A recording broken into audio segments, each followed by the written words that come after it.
It's all right, because we're going to talk about stuff on the show here at this restaurant. Everybody is social distancing. Mike's Daily Podcast. At Cafe Anyway. Yes, it is episode 2200. Mike's Daily Podcast. 2200. My name is Mike. I'm kind of a hero because I bring you this podcast daily, and sometimes I say no, I'm not going to do one. But I do one anyway, and here we are. And I have a podcast picture, and I drive a car, and I'm sure you do too, or maybe you don't. Maybe you're into public transportation. Wear a mask. Mike's Daily Podcast. I cannot believe how much public transportation I did just a year ago. Mike's and I've done none. Daily None this Podcast. None this year for sure. Yeah. Last year I did a bunch of the pandemic hit and I stopped.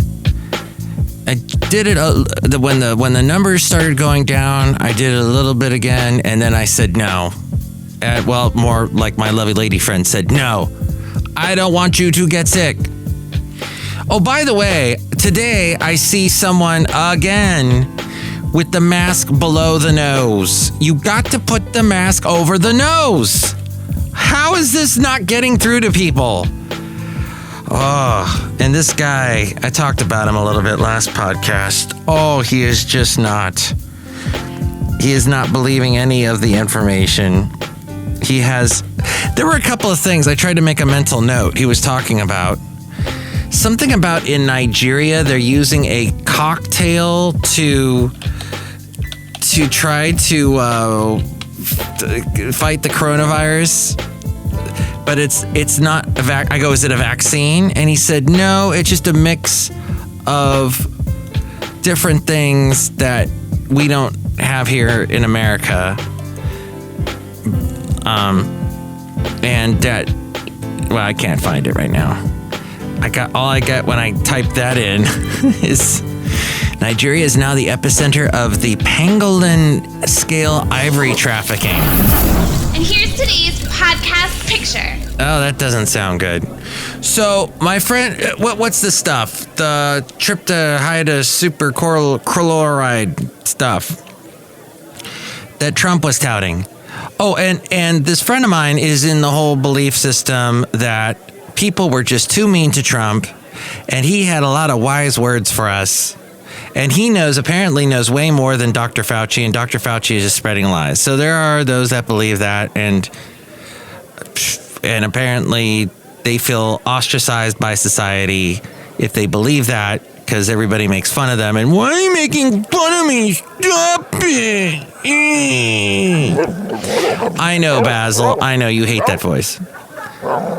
Well, Basil didn't like that anyway either. But yes, the late great Basil the boxer. I was looking at pictures today from oh yeah, by the way, the podcast picture today is from 3 years ago. The wonderful Del Monte Beach.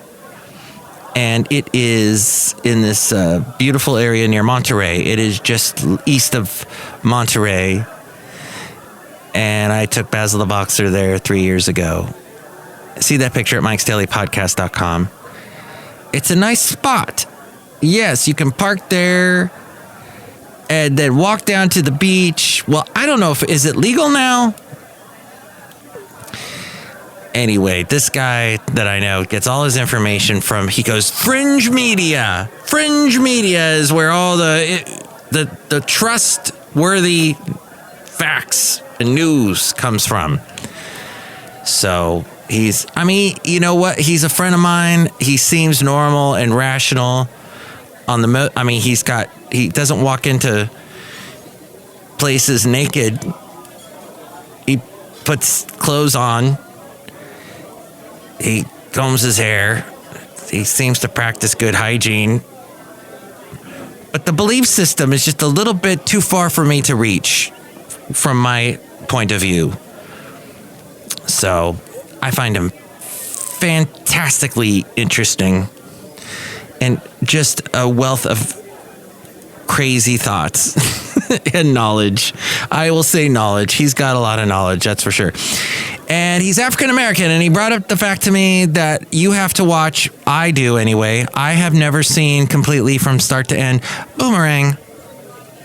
The movie with Eddie Murphy, a young Halle Berry, Robin Givens, a huge cast of people that would, I don't know if they were popular at the time, but they would get more popular later as the years went on. So Boomerang, I have to watch that at some point. It is Black History Month. And I told him because of that I should watch it. And he laughed. He said, well, then you should also watch Coming to America. And I go, well, I have not seen it in a while, but I did see it in the drive-in movie theater in Ventura, California, when we had the 101 drive-in, which is now long gone. It's now a bunch of stores. And there was this great cafe called the Urban Cafe where they made this delicious chicken sandwich. It had a bunch of avocado in it, and it was, I missed that place. It's one thing I miss about Ventura. Hey, I love Ventura so much. I spent many years there. Now I'm in Podcastro Valley. Today in Podcastro Valley 10 at the last place on earth. We're all social distancing. We're all wearing our masks. And we're all clothed. Hey, this was another thing. Did you know that donating blood saves lives, yet demand typically exceeds supply, according to the Red Cross? And with the coronavirus pandemic, it has further decreased donations. Additionally, COVID-19 survivor donors are urgently needed to donate their antibody-rich plasma. Here's what you need to know to donate. Donors must be healthy, fed, and hydrated to ensure an easier blood draw and fewer after effects. The entire process takes 30 to 45 minutes. Plasma donations can take up to 2 hours. Wow, I have never done that. I believe I've donated blood. Didn't I? Yes, I did. Gosh, there was a special... Well, I've been in radio for, over 35 years now. I think we're right around that point, or at least at 35. And there was this country station I worked for. We did a blood drive thing, and I did that then. No, wait a minute. No, that's wrong. I don't want to give you facts that are incorrect. I am not fringe media here. It was actually testing to see if I could be a donor for bone marrow. That's right. Okay. So I have never actually donated blood. That is something I need to do because apparently there is a need. The entire process takes 30 to 45 minutes, plasma donations up to 2 hours. For the best recovery, eat iron-rich foods. Continue hydrating and avoid alcohol and strenuous activity for a day. And redcrossblood.org is where to go to do that. That's very good to know as we go outside a cafe anyway, where we bring you Mike's Daily Podcast, somewhere in Podcastro Valleyton, the last place on earth. Do you know, have you ever heard of this? NORTS? NOORTS. That stands for no's, objections, obfuscations, rejections, turndowns, and setbacks. So no's are, absolute nots. No way whatsoever, period. Just total no. But objections are no's to specific parts of a design. For example, let's say you're designing a birdhouse, a little birdhouse for your soul, and then find your bonnet, a little birdhouse in your soul. So objections are no's to specific parts of your design of your birdhouse, but they are no's that can be overcome. Obfuscations, however, are troublesome no's because they darken and confuse the path toward the approval and manufacturing of the new mousetrap. They are not strong no's or birdhouse. They are not strong no's like rejections, but are a means for a bad leader to put you off the trail and to reduce your passion for a new design. Bad leaders may be skilled at confusing or making the path to approval of your birdhouse more difficult. Obfuscations may be stated as yes when they are in fact no. So bad leaders might say, I really like your idea. Let me take a look at it. I'll get back to you. And then crickets, but they never do. Good leaders may take the mousetrap through a series of, or the birdhouse through a series of no's in order to get ultimately to a yes. Whereas bad leaders will lean toward rejections and obfuscations. Rejections, by the way, are the strongest form of a no. They mean absolutely not, no way at all, and get out of my sight. Rejections are repudiations to your idea and to your personhood as well. Yikes. Then there are turn downs, which means no, but come back with improvements and production cost estimates, and we'll take another look at it. Turn downs are a weak no and may mean a possible yes. So know the difference between your NERTs. No's, objections, obfuscations, rejections, turn downs, and setbacks. Setbacks, that's the S, are temporary no's that require more detailed clarification and specific data to overcome. They may also contain an element of time appropriateness, which means yes, but not now. This is all in a book called Good Success, Learning Good Lessons from Bad Leaders, from E. Arthur Self, Ph.D. Thank you, Mr. Self. I thank myself. Springboarding is another essential skill. He says, I've always been intrigued by the physics of the springboard. Perhaps you too have seen diving competitions such as NCAA events or the Olympics. Divers exert downward pressure on a diving board by first jumping up, coming down, then catapulting upward by the flexing and rebounding of the board. If divers place too much or too little downward pressure on the board, are not balanced as they should be, or don't attain the proper height, then their acrobatic twists, turns, and entry into the water will be incorrect. That makes them unacceptable to coaches and, more importantly, to the judges. Good leaders anticipate bumps in the road. They control for the bumps by turning unanticipated norts into anticipated norts. Good leaders and the teams they manage can leverage their problems and rebound from them quickly and ably. Bad leaders hope that all will go as planned, but do not anticipate potential norts. They react with surprise when their plans hit speed bumps or detours. Good leaders do not place their organization in harm's way by being dismissive of norts. Perhaps you've read about the number of elections that Abraham Lincoln lost. You don't hear too much about them or the number of business and personal losses he experienced. But everyone knows about the big win, the U.S. presidency. Lincoln struggled to keep the United States in a union and the end of the Civil War. His success clearly showed he had survived and learned from his earlier norts to springboard into the White House. He learned his historic place among top-rated presidents in the U.S.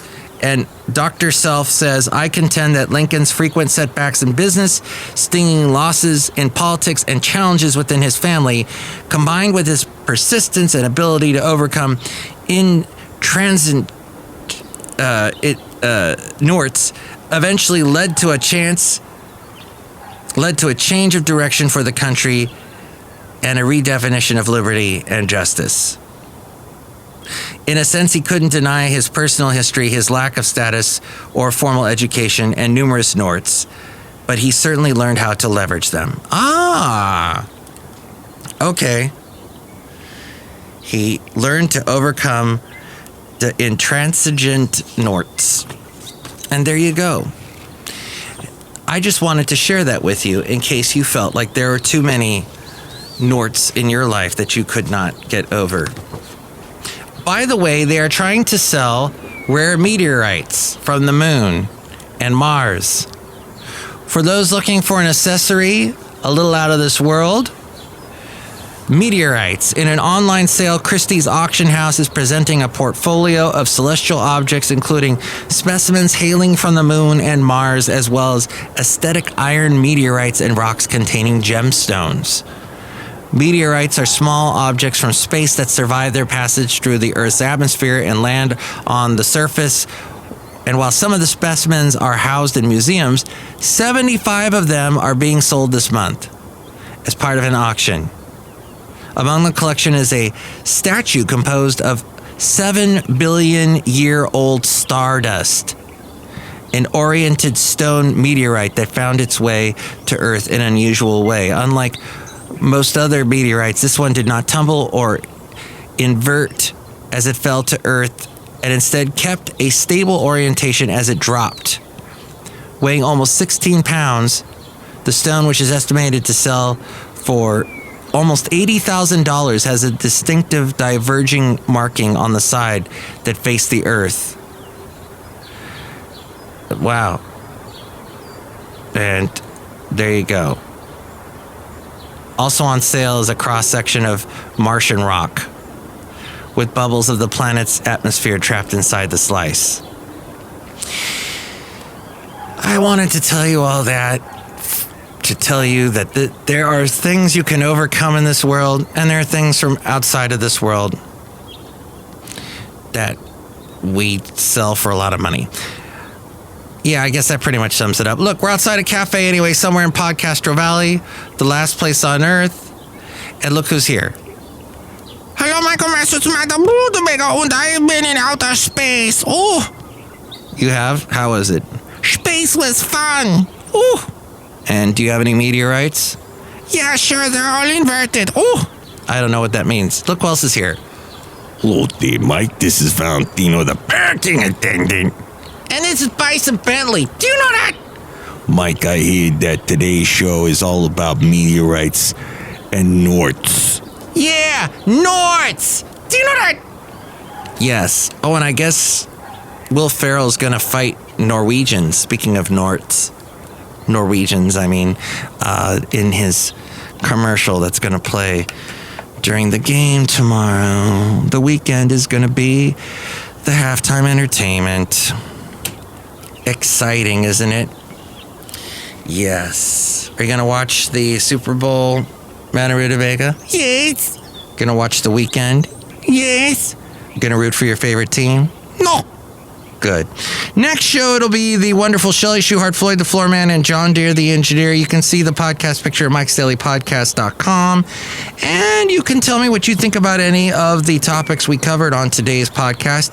You can call me at 336MM Daily. That's 3 + 3 = 6. MM is in Mike Matthews. Daily isn't what this podcast has been now for quite a few days.